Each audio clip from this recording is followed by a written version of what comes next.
Okay, this is now tarot lesson number 63, and it's in two parts. Part one is about a yes-no spread. Part two is about the devil. And what I'm going to say about the devil might be a bit controversial, but we'll see. So, Wendy emailed me to ask about a yes-no spread, and her problem, so to speak, is what happens if you get with a yes-no spread. The idea is that a card that's upright means yes. You use an odd number of cards, right? So a card that's upright means yes. A card that's upside down means no. And a card, but there's a third card. It's also upright. So here, the card in the first position counts for one yes or one no. The one in the middle counts for two yeses or two nos, and the one at the end counts for one yes or one no. So here we've got yes, yes, two yeses, but we've also got two nos. So the answer is maybe. And sometimes you get that with a yes-no spread. So Wendy's situation is, or her question was, what happens if you get a good card, like, for instance, the Magician, upside down? But somebody wants to know, is this going to work? Is it a good idea? Yes or no? And you get the Magician upside down. So the answer technically is no, because the card is upside down, but it's the Magician, and you want to pay attention to the card itself, and you want to give credit where it's due. So what do you do if you get good cards but they're upside down? Do you still say no, or do you change it and say the card may be upside down, but I think the answer is yes? So I think I picked three cards deliberately. So let's say somebody wants to know, is this relationship going to work, yes or no? And you get the Lovers upright, meaning yes. And then you get the Two of Cups upright, meaning yes. And then you get the Six of Cups upright, meaning yes. So 100% yes, the relationship is going to work. But I think you don't just say yes. You say yes, the Lovers is upright. It means yes because you're sort of on the same page. You're compatible with each other. Also, with the Two of Cups upright, you like each other and you're willing to be cooperative. And with the third card, the Six of Cups, it's another indication of a good relationship because you care about each other. And that's one way of looking at these three cards. But let's say we get the Lovers upside down, and the Two of Cups upside down, and the Six of Cups upside down.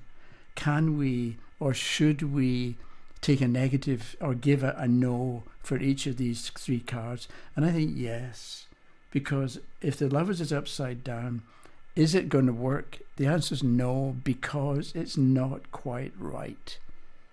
I was remembering a girlfriend I had called Anne, and I really liked Anne, and I liked spending time with her, but I didn't like spending time with her friends. And she and her friends all wanted to get together at weekends, and I was bored out of my mind with them. So the relationship was wonderful in a lot of ways, but there was something wrong with it. There's something not quite right, and that can be the Lovers reversed, where yes, it's great, but there's a but. And with the Two of Cups reversed, it's not going to work because of the Two of Cups reversed. Maybe because there will be times when you're not getting along with each other and you're not going to be able to do something about it. Because sometimes if you're not getting along with somebody, you figured it out, you get back together, and it's okay, and it's water under the bridge. But with the Two of Cups reversed, if you have difficulties, it's not going to be that easy to solve them or to fix them. And that's going to get in the way of it being a good relationship. So even though it's a good card, it's upside down. Because it's upside down, I think we have to trust the fact that the tarot gave you a reversed card and say, no, it's not going to work, and that's why. So maybe what you do is you're getting a bit of warning in advance about the nature of the relationship, so that figure out some way of finding a balance between you if you have a serious disagreement about something. I mean, it could be politics, for instance. or religion. They're two things to avoid at all costs with people, because, people get crazy when it comes to religion and politics. But it could be something like that with the Two of Cups reversed. So if you, or maybe with the Two of Cups reversed, the answer is don't talk about politics. So you say you can have disagreements about such, and it's difficult to come together again. And the person says, well, yeah, we disagree about politics. And the answer is, okay, don't talk about politics.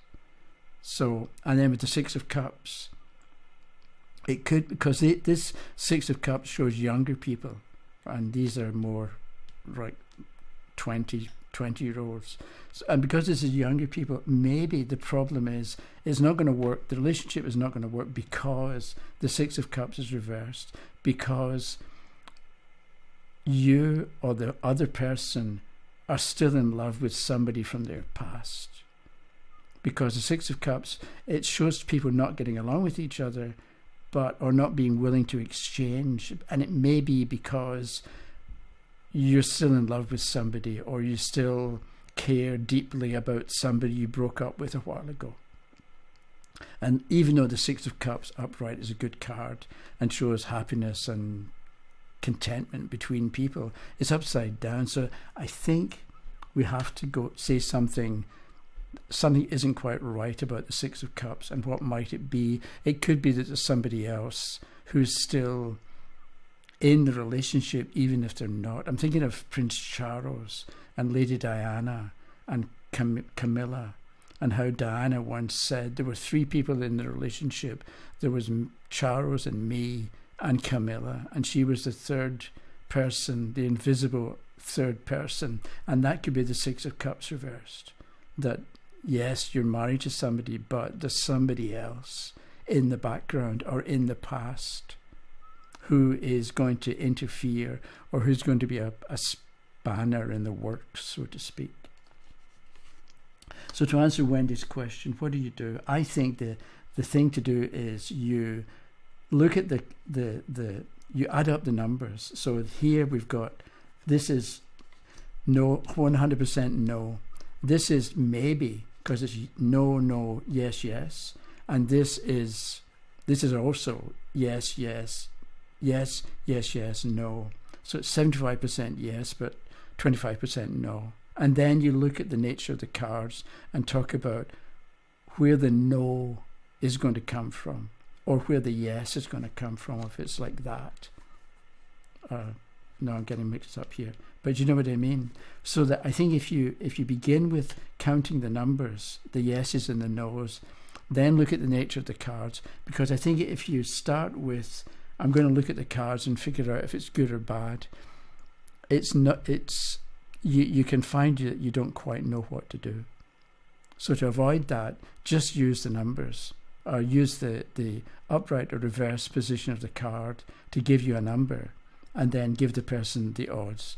100%, 75%, 50-50, so it's a maybe. So Wendy, I hope that answers your question. And now the devil. So I brought out the devil. There's the devil. So the devil, D-E-V-I-L. And it has the word evil in it. And I want to say that evil looks like such a big thing. You know, you get evil monsters, and evil seems like something huge and an insurmountable problem, or an enemy that you cannot possibly defeat because they're just so big and strong. And I'll come back to that in a couple of minutes, I think. So there's a YouTube channel called Film Courage, run by, it's interviews with screenwriters and various other people involved with movies. And some of it's about storytelling and about how to write and what makes a good story.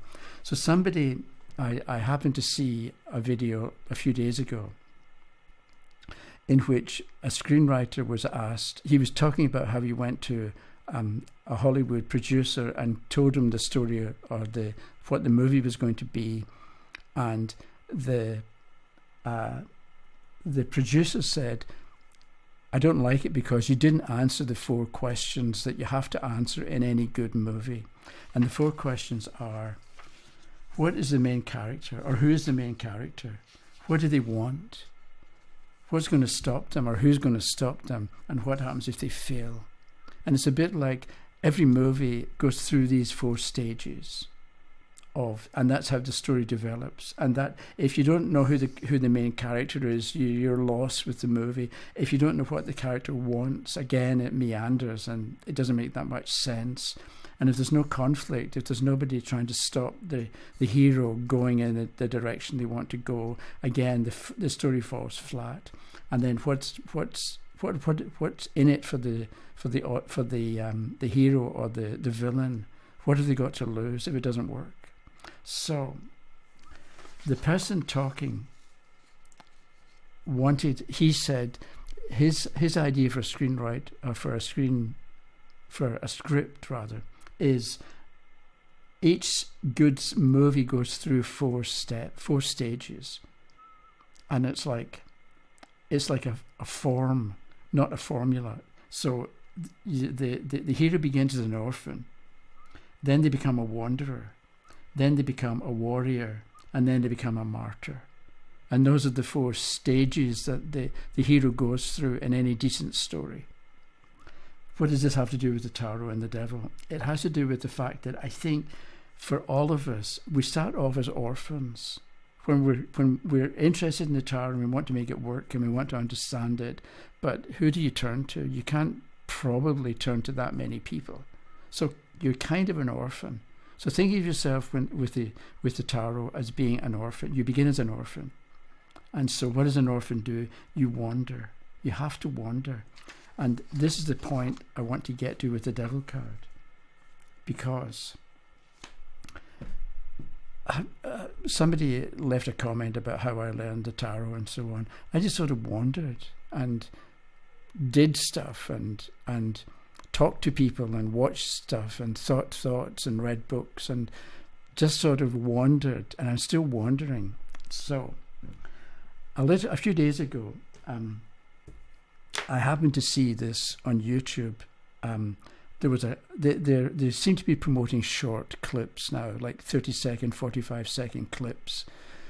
And there was one, and it was a photograph of Jordan Peterson, and above it, or on top of the image, it said, "Resist not evil." And this is in the Sermon on the Mount, which is in the Bible, right? Resist not evil. And so I used to like Jordan Peterson when he talked about psychology, and when he would talk about Nietzsche and Dostoevsky, and he's a Gemini, and he's good because he saves you a lot of time by giving you a condensed version of things. I think it's different when he thinks, or he's presenting himself as with his own ideas, and it kind of falls flat. However, I saw this clip and it said "resist not evil," and I just clicked on it to see what it was like, because I'm a wanderer, right?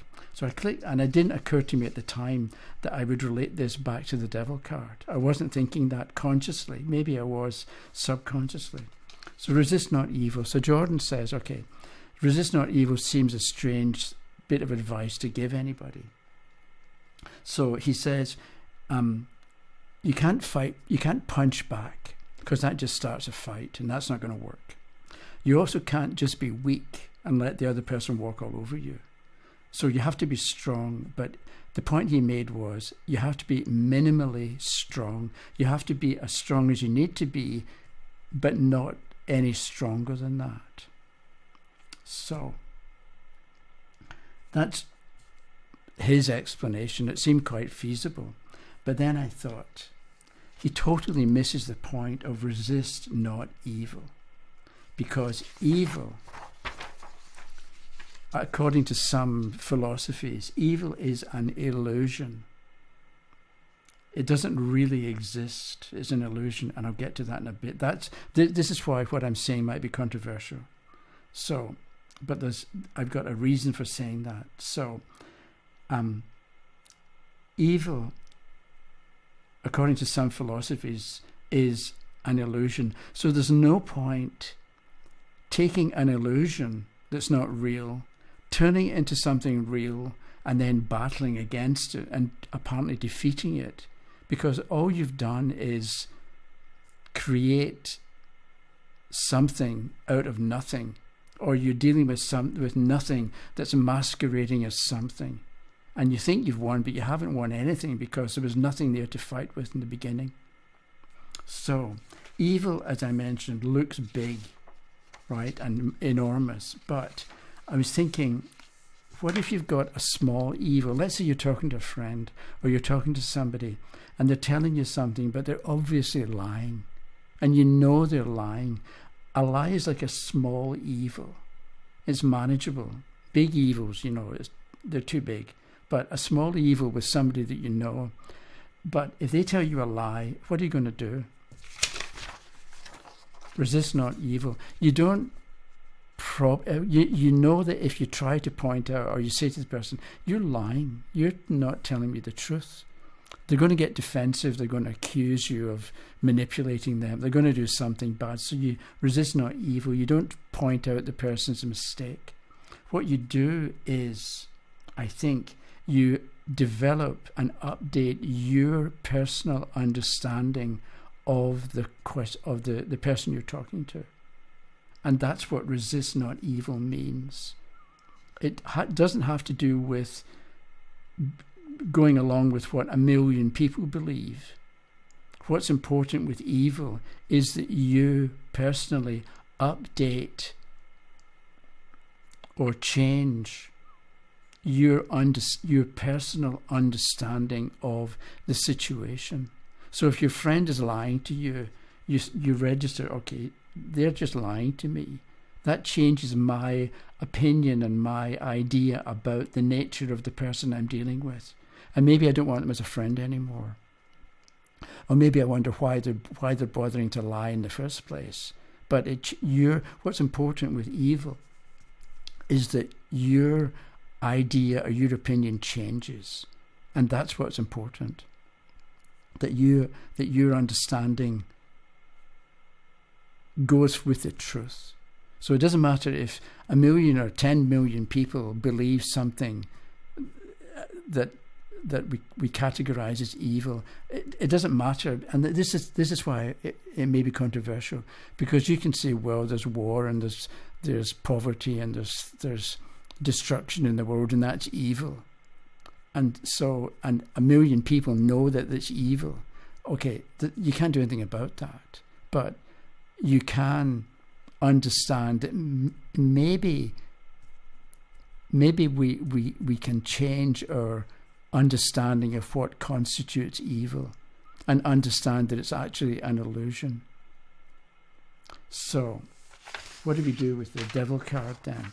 So maybe what we do, if the devil card comes up, we the reader, think about, or we get the questioner to wonder about what they're missing about the situation they're asking about, or what they're assuming to be true that's not actually true, or what they're seeing as real which isn't actually real. And if they do something about their own point of view and not see something as real that's actually not true or not real, then they get relief, and then they're no longer under the control of the devil. But so it may be that with the devil reversed, that's when you're really up against it. That's when you have to know, or when you're not going to be able to see the truth or to see through the lie. And you, the reader, think about what you might want to say to the questioner with the devil reversed, depending what the question is.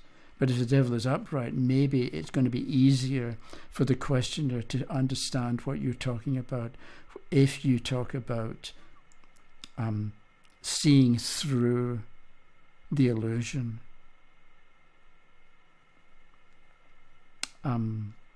So anyway, that's what I thought for today.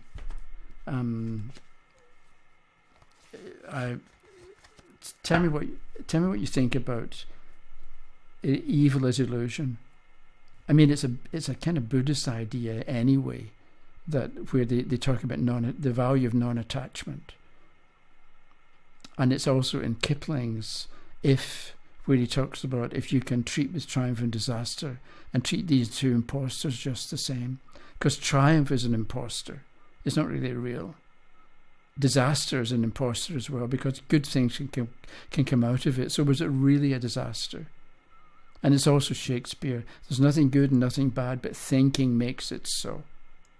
There's nothing good, there's nothing evil. It's how we think about it that makes it into something valuable and good, or something evil and frightening. Okay, so fortunately I can count. So today's Saturday, so Sunday, Monday, Tuesday, Wednesday, Thursday. I'll be back towards the end of next week. So thank you for watching and have a good day. Okay, bye-bye.